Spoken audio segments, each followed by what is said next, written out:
મિત્રો, સ્વાગત છે તમારું અમારી ચેનલ ગોગાની વાતોમાં। મિત્રો, વસંત પંચમીના દિવસે ઘરે લાવો આ 6 વસ્તુઓ અને તમને આખા વર્ષ દરમિયાન સફળતા મળશે। અને સાથે એ પણ જણાવીશું કે વસંત પંચમીના દિવસે કયા એવા કામ છે જે ભૂલથી પણ ન કરવા જોઈએ। મિત્રો, આ વર્ષે 23 જાન્યુઆરી શુક્રવારે વસંત પંચમીની ઉજવણી કરવામાં આવશે। મિત્રો, સૌથી પહેલાં જાણીશું કે આપણે વસંત પંચમીના દિવસે કઈ વસ્તુ ઘરે લાવવાથી સુખ અને સમૃદ્ધિ આવે છે।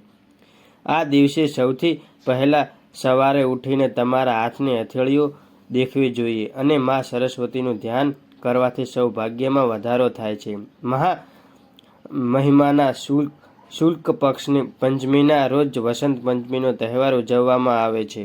આ દિવસે શિક્ષણની દેવી માતા સરસ્વતીની પૂજા કરવામાં આવે છે। એવું માનવામાં આવે છે કે દેવી સરસ્વતી આ દિવસે જ પ્રગટ થયા હતા। આ દિવસથી વસંત ઋતુની ઉજવણી કરવામાં આવે છે।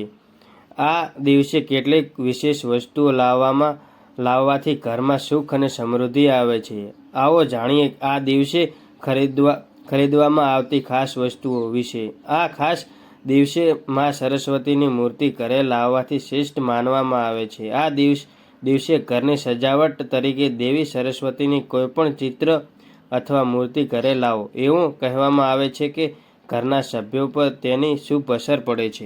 આ દિવસે પીળા કપડાં કે વસ્તુ વિશેષ મહત્વ હોય છે। એવું માનવામાં આવે છે કે વસંત પંચમીના દિવસે ઘરમાં પીળા રંગની કેટલીક વસ્તુઓ કે કપડાં હોવા જોઈએ।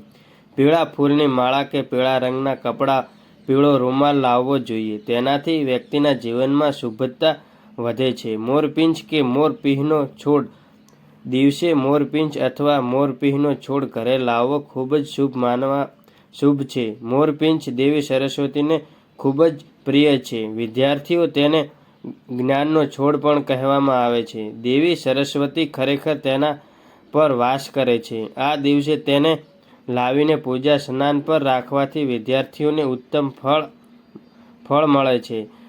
તમે તેને પુસ્તકમાં પણ રાખી શકો છો। એવું માનવામાં આવે છે કે વસંત પંચમી એ શુભ મુહૂર્ત છે। આ દિવસે કોઈપણ પુસ્તક કે ધાર્મિક ગ્રંથ પર ઘરે લાવવાથી માતા સરસ્વતી પ્રસન્ન થાય છે। આ દિવસે પુસ્તકોનું દાન કરવું પણ શુભ છે।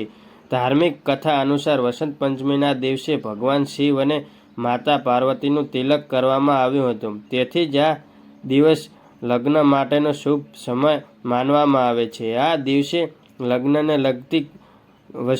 લગતી વસ્તુઓ જેવી કે લગ્નમાં પહેરવેશ, ઘરેણાં, લગ્નની વસ્તુઓ અથવા લગ્નની અન્ય વસ્તુઓ ખરીદવાથી ખૂબ શુભ હોય છે। તેનાથી સૌભાગ્ય વધે છે। મા સરસ્વતીના હાથમાં સંગીતના સાધનો સુસજ્જ રહે છે। આથી જ આ દિવસે ઘરમાં કોઈ વાદ લાવીને પૂજા સ્નાન કરવું જોઈએ।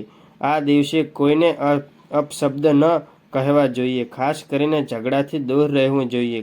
સાથે માંસ મંદિરાનું પણ સેવન ન કરવું જોઈએ। તેનાથી ઘરમાં દુર્ભાગ્ય આવે છે। આ દિવસે ઝાડ છોડ ન કાપવા જોઈએ।